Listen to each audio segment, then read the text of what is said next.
Pallywood is a bustling industry of alfresco cinema, stage news filmed in real time against a backdrop of a complex conflict we all think we know. It has directors, makeup men, sets, extras, often playing dead or injured, props, especially ambulances, plenty of cameramen, and sometimes large audiences. Pallywood operates according to a few basic sequences. One person fakes or exaggerates an injury and attracts a crowd, drawn from the ready and willing onlookers eager to gather at the slightest provocation.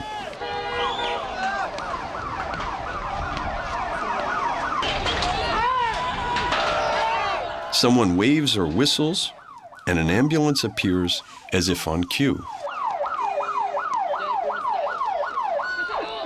Frantic men grab the casualty, sometimes causing further injury, and load him into the ambulance.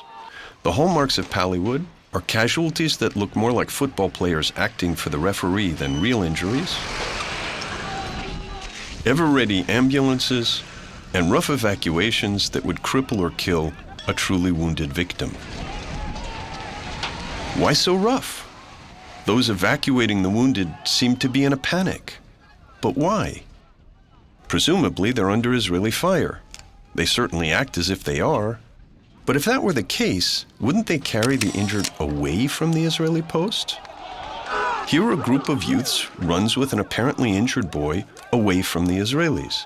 But when they get to the other side of the highway, an adult grabs the boy from the youths and runs him back to an ambulance waiting right in front of the Israeli post, where people stand around, apparently unafraid of Israeli guns. Consider yet another scene. This young man runs across the road away from the Israelis, carrying what looks like a Molotov cocktail. He hands it off. A red stain on his forehead looks like blood, but his movements betray no sign of injury. He runs into a crowd where he becomes a casualty of war. Note that although he should look like someone with a head injury, he sits firmly, his head held high as the crowd carries him. Note also the France 2 cameraman catching the dramatic sight bite. But now what are they doing? This group rushes him back directly in front of the Israeli post. Here people cluster around, backs to the Israeli guns without the slightest sign of concern, even though they have just evacuated what was presumably a victim of Israeli fire. Are these people in a war zone or on a movie set? This upside-down Pallywood logic is one of the great revelations of the raw footage. When they are not acting, even in the same scenes with the actors, Palestinians show no fear of Israeli guns. We can locate two main areas of action. An outdoor studio, well out of reach of the Israeli position, which is the staging area for battle scenes. Here, fighters and civilians run for cover, hit the ground, duck from virtual gunfire. Another staging area, directly in range of the Israeli post, is the preferred site for filming ambulance evacuations. While some boys throw rocks, others stand around nonchalantly and enjoy the show. Here they shoot most of the ambulance evacuation scenes, apparently untroubled by the possibility that the Israeli post directly behind them might compromise the credibility of their staged scenes.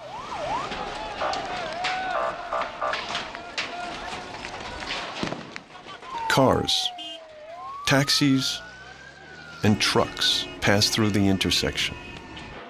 A family strolls by.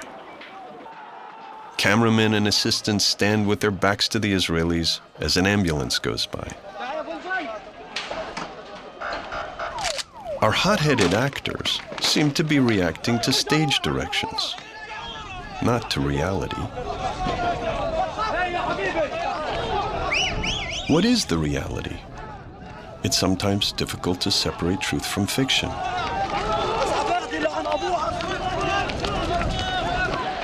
The gunfire here is real, but the cameraman is far away, behind the factory, shooting other battle sequences with no Israeli in sight. This scene seems somewhat convincing. Real gunfire, certainly, but real danger? not from Israelis.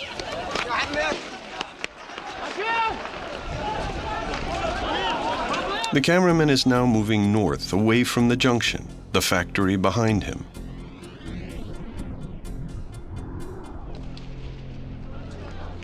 A man is lying in the gutter. Is he ducking for cover? Injured? Why is he lying down? Is the reception better?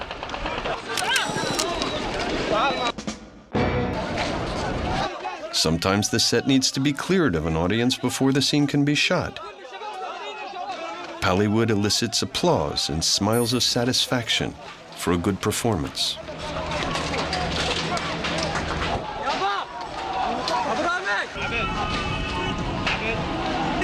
And Palywod works.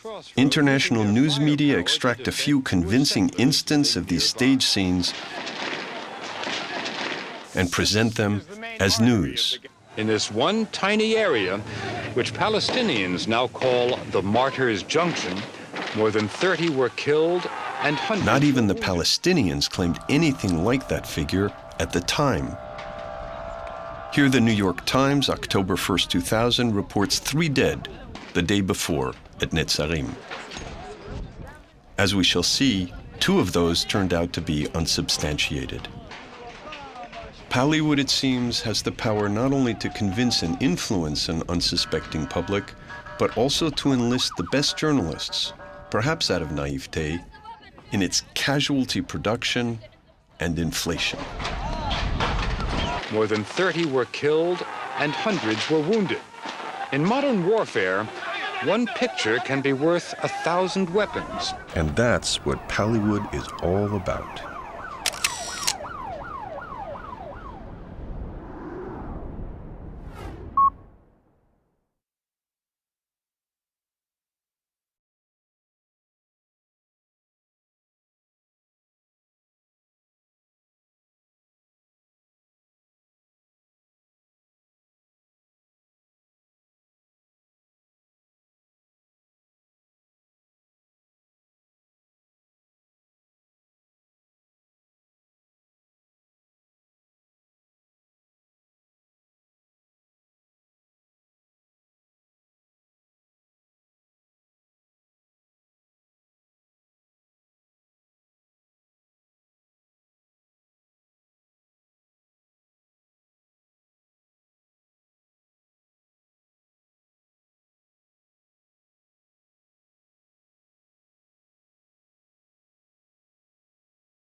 Pallywood employs cameramen in the field and journalists who cook stories of Israeli cruelty. Ali Smodi briefs his cameramen as they drive to an assignment. It's a classic. إنه يخليني أولد ولادة طبيعية. هو الظلم الإسرائيلي اللي منعني إني أولد كولادة طبيعية من حق أي امرأة فلسطينية كانت ولا أجنبية كانت إنها تولد ولادة طبيعية على سرير في مستشفى. شغلت السيارة من هون نلاقي الأمبولانس في قباطي. نعم. على تقريبا 12:03. هسه من 12:03 بين مسافة من جنين لقباطي بتستعملش 5 دقائق. الأمبولانس قعد حوالي ربع ساعة اللي هو تأخير الجيش على الحاجز. يعني الجيش كان في حواجز؟ في حاجز اللي هي على منطقة جنات هون مضرة على جنات. وفي هاي الفترة الولد أنا أجل المخاض لزوجتي وأنا اللي ولدتها وقمت بعملية الولادة كلها أنا. طيب رغم إني أنا بعرفش بهذا الحكي. أنت اللي كنت سائق؟ أنا اللي كنت سائق. إيش But we know the woman gave birth in the hospital, and the journalist had already spoken with the doctor who delivered the infant. أنا حكي مع الدكتور. خليهم الله يخليك وأنت اللي ولدتها؟ أنت اللي ولدتها؟ لا يعني هسه أنت الأخ بيردد معك إنك أنت باللحظة مش تولد وين مرة بتولد. Here, the doctor who delivered the baby coaches the father. حسيت حالك انك يعني خايف محرج كيف شعورك يعني هيك الوضع اللي كان خايف يعني كيف الوضع اللي كنت فيه لما باللحظه انه ويلك الولد بده يطلع ويلك الام وانت ما عندكش خلفيه وفيش معك حدا يساعدك اصلا فيش معك حدا لحاله بالسياره انت لحالك بالسياره انا زوجتي لحالنا فيش ولا بالضبط كيف شعورك كيف بدك تطلع الولد طب الولد طلع الام زوجتك بتصيح انه ولدت. Palestinian journalists and cameramen are not alone in shaping the news. Le deuxième jour, le 4, à 2h du matin, l'hôpital a été frappé par 11 obus de chars. 11 obus de chars? Ouais. Donc en fait, ils ont véritablement visé l'hôpital. C'est sûr, je suis certain. C'était pas, oui. C'est pas un obus, c'est une erreur, mais 12... Ouais. Je vous dis, les traces, elles sont jusqu'à maintenant. Hein. C'est vrai? Ouais, ouais. On pourra filmer les... Oui, vous pouvez filmer les traces. Les traces. Ouais, ouais. Regardez là, les escaliers là en bas, il y a une place où on voit un trou, oui. Oui, le trou là-bas. C'est les obus alors? Oui, et là aussi, c'est des obus, mais c'est des obus antipersonnels. We know exactly what the building looks like when a tank shoots at it.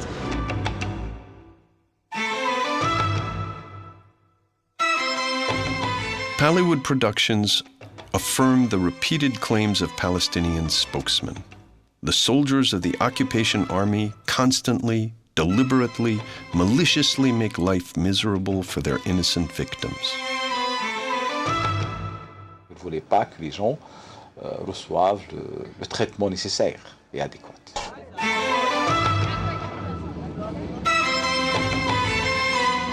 Même pas, on a tout distribué, on n'a même pas de quoi manger.